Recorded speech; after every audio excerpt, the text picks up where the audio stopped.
Good morning students. Computer में हम अपना चैप्टर 2 कर रहे थे कल। मैंने आपको आधा रीड करा दिया था। आज मैं आपको आगे चैप्टर आपको समझाऊंगी। तो आता है पहला hard disk. Hard disk is a permanent storage medium. It has a big capacity. The information which we want to use in future again is stored in the hard disk. देखो एक ये permanent storage medium होता है, बहुत बड़ी capacity में होता है, जो हमें इंफॉर्मेशन फ्यूचर में चाहिए होती है। ठीक है, अगर हम जैसे कोई इन्फॉर्मेशन है आज की, तो हम चाहते हैं कि हमें फ्यूचर में भी मिले, तो हम उसमें उसको स्टोर करके रख सकते हैं। Even things which we save in different drive are also store in the hard disk. जितनी भी चीज़ें होती हैं ना, हम इसमें अपनी क्या कर सकते हैं, सेव कर सकते हैं फ्यूचर के लिए. उसके बाद आती है memory chip.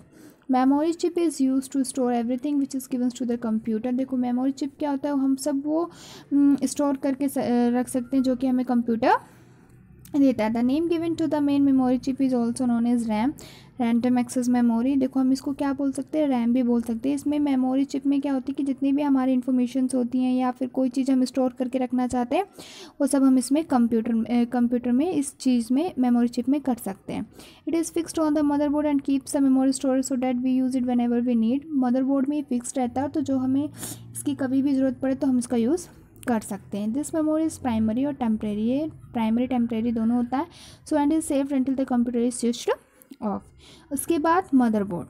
Motherboard is the main circuit board on which all the component and parts are fixed और कनेक्टेड. देखो मदरबोर्ड जो होता है वो सबसे मेन सर्किट बोर्ड होता है. इसी में सारे पार्ट्स एंड कंपोनेंट्स जो होते हैं कनेक्टेड होते हैं. The micro processor and the memory are placed on the motherboard. जो माइक्रो प्रोसेसर है और जो मेमोरी है उनको मदरबोर्ड पे प्लेस्ड किया जाता है. ठीक है, तो आज मैंने आपको क्या पढ़ा है, हार्ड डिस्क, मेमोरी चिप और मदरबोर्ड.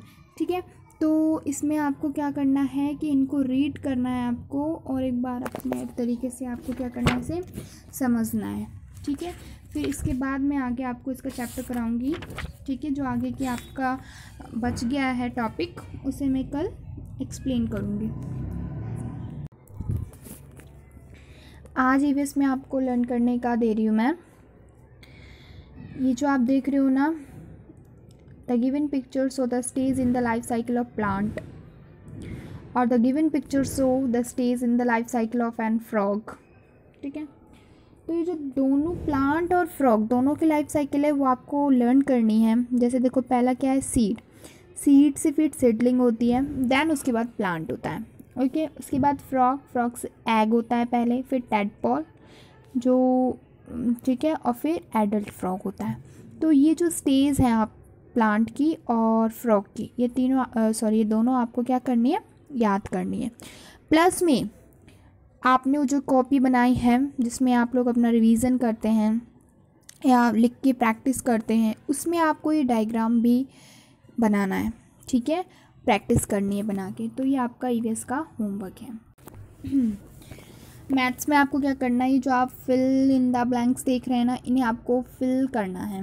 ओके, देखो फर्स्ट क्वेश्चन क्या है, जैसे हम लोग 1s 10s 100 करते थे, बस वही है ये, और वही आपको इसमें देखो फर्स्ट है 273. ओके, मतलब 273.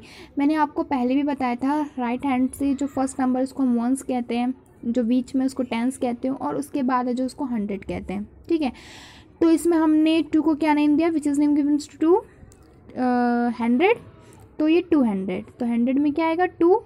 7 किस में आता है, 10s में, तो 10s में क्या आएगा 7, और 3 किस में आता है 1s में, तो 1s. ठीक है, फिर आपको इसको क्या करना है, एक्सपेंडेड फॉर्म में करना है. तो 2 को हमने क्या बोला 100, तो 100 में कितनी जीरो होती है 2, तो यहाँ पे इसलिए 20 लिखा हुआ है 2 के बाद 200. उसके बाद 7 10s में कितने जीरो होता है 1, तो 7 के बाद एक 10 लगा दिया, तो बन गया ना 70. उसके बाद 1s में एक भी ज़ीरो नहीं होता, इसलिए यहाँ पे एक भी ज़ीरो नहीं है 3 के साथ. तो इसको आपको क्या करना है, देख रहे हो ना आप क्वेश्चन, ये सारे ही क्वेश्चन ऐसे करने हैं.